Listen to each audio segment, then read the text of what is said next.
Vous est-il déjà arrivé de prendre la parole devant une foule, mais d'avoir l'impression que personne ne vous écoute? Des regards perdus, des bâillements, des yeux rivés ailleurs. Alors, vous vous êtes dit, ils sont sûrement fatigués. Ou peut-être, avez-vous commencé à douter de vous? Et si le problème, ce n'était pas ce que vous dites, mais plutôt la manière dont vous le dites? C'est pour cela qu'aujourd'hui, on va voir comment Aristote peut vous aider à mieux parler et surtout à être vraiment écouté. C'est justement cette façon de s'exprimer qu'on appelle la rhétorique, l'art de bien parler. Depuis l'Antiquité, cet art est partout. Dans les discours politiques, les plaidoiries et aujourd'hui dans les médias ou les publicités, partout où l'on cherche à convaincre, persuader ou émouvoir, la rhétorique sert à faire valoir nos idées. En effet, depuis que les hommes parlent, ils cherchent à convaincre, à faire entendre leur vérité. Mais pourquoi certains discours traversent les siècles, tandis que d'autres tombent dans l'oubli aussitôt prononcés? Il y a plus de 2000 ans, un philosophe grec s'est posé cette question avec rigueur. Il s'appelait Aristote. Il est le premier à en exposer les grands principes dans un traité, repris par les plus grands orateurs de l'époque, la rhétorique. Cicéron, on vient à dire que Aristote a enseigné la rhétorique avec une telle clarté qu'il a ouvert une voie nouvelle dans cet art. Parce que Aristote a rendu la rhétorique compréhensible et méthodique, montrant qu'elle est un art réfléchi, un outil logique au service de la raison. Pour lui, la rhétorique, c'est la faculté de découvrir, dans chaque cas, les moyens de persuasion possibles. Autrement dit, la rhétorique n'est pas simplement l'art de persuader à tout prix, mais davantage une méthode de persuasion, c'est-à-dire une manière d'utiliser habilement les outils rhétoriques pour persuader. Par exemple, si vous témoignez devant un tribunal, vous n'allez pas vous exprimer de la même manière que dans un discours devant une foule. Tout comme vous n'allez pas vous adresser de la même manière à un enfant qu'à un sénateur. Ce que je veux donc dire, c'est que la rhétorique d'Aristote consiste à s'adapter intelligemment au public. Il ne s'agit pas d'apprendre par cœur une recette universelle à appliquer en toutes circonstances. Non. Il s'agit de choisir, pour chaque situation, les moyens de persuasion les plus adaptés et efficaces. Cette persuasion dépend de trois principaux éléments. D'abord, la crédibilité de l'orateur. Il doit inspirer la confiance. Puis, les émotions du public. L'orateur va chercher à émouvoir pour influencer le jugement. Le public ressent quelque chose qui l'oriente vers une conclusion. Et le raisonnement logique. L'orateur utilise des preuves rationnelles. Ces trois outils de persuasion sont nommés respectivement l'éthos, le pathos et le logos. Premièrement, Aristote plaçait l'éthos au fondement de tout discours persuasif. Il disait que nous croyons plus pleinement et plus volontiers aux personnes bonnes. Autrement dit, pour Aristote, le caractère de l'orateur et la confiance qu'il inspire sont des éléments fondamentaux bien avant même la force de son argumentation. On comprend aisément pourquoi, face à un climatologue reconnu qui alerte sur le changement climatique, on sera naturellement plus enclin à le croire qu'une personne inconnue sans expérience ni légitimité. Autrement dit, les mots seuls ne suffisent pas. C'est l'autorité morale et intellectuelle de celui qui parle qui donne du poids au discours.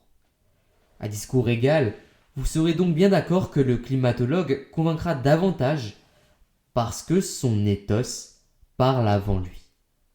L'image que renvoie l'orateur prime donc souvent sur le contenu même de son discours, parce qu'elle en est le fondement, voire l'essence. Deuxièmement, pathos signifie souffrance et expérience. Cela se traduit dans la rhétorique d'Aristote par la capacité du locuteur à évoquer des émotions et des sentiments chez son public.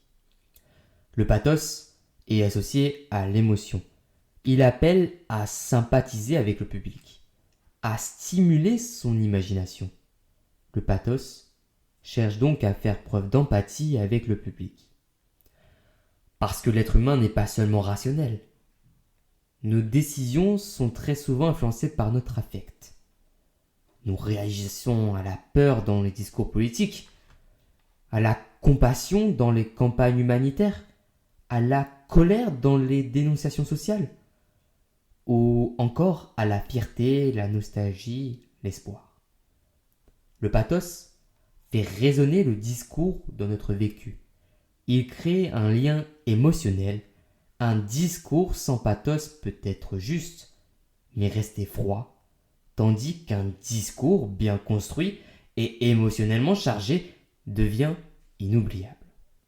Donc voici un extrait emblématique d'un discours de Marine Le Pen, prononcé le 25 mars 2012, dans lequel elle mobilise un puissant pathos autour du thème de l'insécurité. Combien de quartiers entre les mains de la drogue et du deal qui en règlent la vie sociale? Ceux qui ont le pouvoir sont ceux qui maîtrisent les circuits du deal, et on apprend par hasard que dans des quartiers, des dealers fouillent même les habitants avant qu'ils rentrent chez eux dans leurs immeubles. Ici, Marine Le Pen suscite la peur chez l'auditoire, dans le but de persuader les citoyens de sa mobilisation contre l'insécurité. La peur devient alors le moteur d'un appel à l'action collective. Enfin, logos signifie mot, discours ou raison. En matière de persuasion, le logos est le raisonnement logique derrière les déclarations du locuteur. Le logos se réfère à toute tentative d'appel à l'intellect, à des arguments logiques qui demandent au public de réfléchir et d'adhérer par la raison à la conclusion du discours. Aristote identifie deux formes principales de raisonnement dans le logos. D'une part, on dispose du raisonnement déductif. Il repose sur des syllogismes où une conclusion découle nécessairement de deux prémices. Par exemple, tous les hommes sont mortels, Socrate est un homme, donc Socrate est mortel. D'autre part, on dispose du raisonnement inductif. Là, on part d'observations précises pour en tirer une règle générale. Par exemple, si on remarque que tous les signes qu'on a vus sont blancs, on peut conclure que tous les signes sont blancs.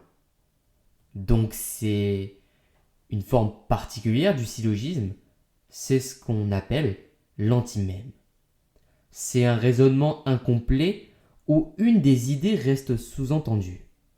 Par exemple, si je dis Socrate est mortel parce qu'il est humain, je n'explicite pas que tous les humains sont mortels, mais vous le comprenez automatiquement. Cette technique est puissante en persuasion car elle fait participer l'auditoire. C'est à lui de compléter le raisonnement, ce qui renforce son adhésion au message. Pour renforcer son logos, un orateur peut aussi s'appuyer sur des chiffres précis ou sur des témoignages fiables. Tout cela aide à construire un discours logique, solide et qui convainc. Bon, la théorie est claire, mais c'est dans la pratique que tout se joue. C'est pourquoi j'ai réuni plusieurs clés essentielles, simples et efficaces, pour que vous puissiez déployer tout le potentiel de votre parole. D'abord, parlons de l'éthos. C'est véritablement l'image que vous souhaitez renvoyer de vous-même aux autres. C'est un langage non verbal, un langage corporel. Si vous voulez capter l'attention de votre public, la posture, c'est la base. Tenez-vous droit, les pieds bien ancrés dans le sol, les épaules ouvertes. Cette posture envoie un message clair. Je suis à l'aise, je suis confiant. Et cette confiance Et cette confiance, votre auditoire va la ressentir. A l'inverse, évitez certains réflexes qui peuvent vous décrédibiliser. Les mains dans les poches, le regard fuyant, se balancer d'un pied sur l'autre. Ce sont des mouvements qui traduisent du stress ou du désengagement, et ça, le public le perçoit immédiatement. Parlons justement du regard, le contact visuel. C'est un outil ultra puissant. Il crée un lien direct avec les gens en face de vous. Alors ne regardez pas par terre, ne fuyez pas les yeux. Regardez votre public, vraiment. Pour ça, le mieux c'est de connaître son discours. Pas par cœur, mais au moins dans ses grandes lignes. Moins vous regardez vos notes, plus vous êtes connecté à ceux qui vous écoutent. Et enfin, utilisez vos mains. Vos gestes doivent accompagner vos mots. Ne les laissez pas inactives. Elles peuvent souligner une idée, appuyer un mot, donner du rythme à votre discours. Visuellement, c'est très impactant. En résumé, tenez-vous droit, regardez votre public, parlez avec vos mains. Le corps aussi parle, et parfois encore plus fort que les mots. À présent, faisons vivre vos mots grâce au pathos. Le pathos, c'est vraiment l'art de toucher les émotions de votre public, mais ce n'est pas juste pour émouvoir, c'est aussi un moyen puissant pour créer de l'identification. Quand les gens ressentent, ils comprennent mieux, ils adhèrent plus.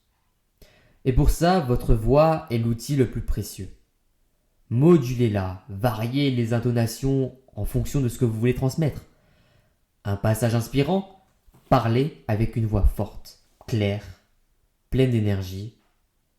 Un moment plus intime, plus sensible, adoptez une voix plus douce, plus posée, presque timide. C'est dans ces nuances que naît l'émotion. La voix, c'est le cœur du pathos. Pensez aussi à votre débit. Il doit être plus lent que dans la vie de tous les jours. Prenez le temps d'articuler chaque mot. Un discours, ce n'est pas une course. Et n'hésitez pas à jouer avec le rythme.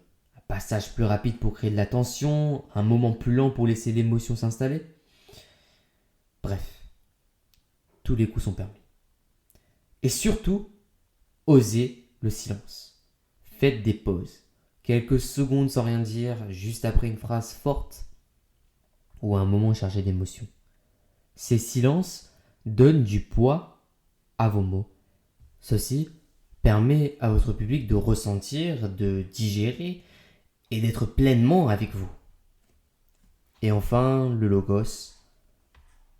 Le logos, c'est la logique de votre discours. C'est la structure qui fait que vos idées s'enchaînent comme les maillons d'une même chaîne.